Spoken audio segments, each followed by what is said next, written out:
Kingston that so many of you have taken time out of your day to come and see the raising of this flag. One of the questions that seems to come up a lot is, why are we doing this? Because we don't necessarily do it all the time, and we don't necessarily do it for every single community. And a lot of people don't always understand why we say that we're proud.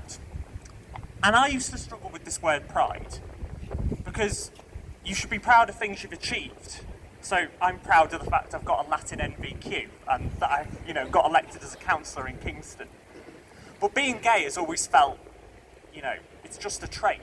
It's like saying you're proud of having blonde hair. It's not something you should necessarily be proud of. It's not something you've achieved. But a few years ago, I was on a date with, he was actually a really good-looking Mexican guy. It's not important that he was good-looking, but that's something that I achieved, a date with him. And what he said was that we're just being treated differently on this date. We were at a student bar. It wasn't necessarily that everybody was being mean, but we were being looked at like we were different. And it's not that it was the first time that I've ever noticed that. In my life, I've been bullied for being gay. I was bullied at school by students and occasionally teachers. I've had abuse on the street. I had somebody threaten to kill me on the bus to Chessington once, which was awful. But that made me think, Sam, you are a total, complete and utter idiot. Because pride is absolutely the right word. Because when you're living your life and doing things that other people consider to be normal and everyday, like holding your partner's hand, or wearing clothes that are the gender that you identify with, and when it's just that little bit more difficult, then you're achieving something every single day. So pride is absolutely the right word for this celebration and this protest for the LGBT community. But pride isn't just about the LGBT community itself, it's about our allies as well. It's about people like my mum and my dad, who have been supportive of me my whole life. It's about politicians from Ed Davey to Edwina Curry, who have fought for LGBT rights when it wasn't actually popular and wasn't easy to do.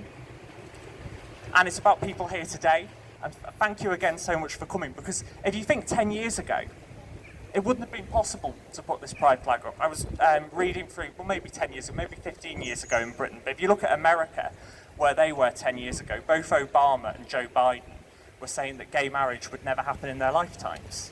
And then 5 years later it did in America, and if you look in 2010, all three party leaders were saying that they were against gay marriage, and then 3 years later it happened. And we've made so much progress, but I think we've still got a long way to go, particularly on trans rights. And hate crimes towards transgender people have gone up 81% in the past year, 81%.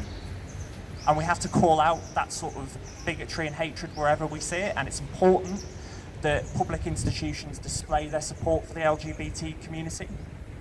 So thank you again for coming. And I know I keep saying that, but it really does mean a lot. It really, really does mean a lot. And I know that lots of LGBT people in the borough will be watching and will be really pleased. And I've had so many positive messages since we said we were doing this. So I'm going to introduce one of my favourite LGBT allies, our fantastic Mayor, Margaret Thompson, who's a constant support to me and a constant support to so many LGBT people throughout her life. And I've had so many wonderful stories. So I'm just going to pass you on to Margaret, and then we'll get the flag up.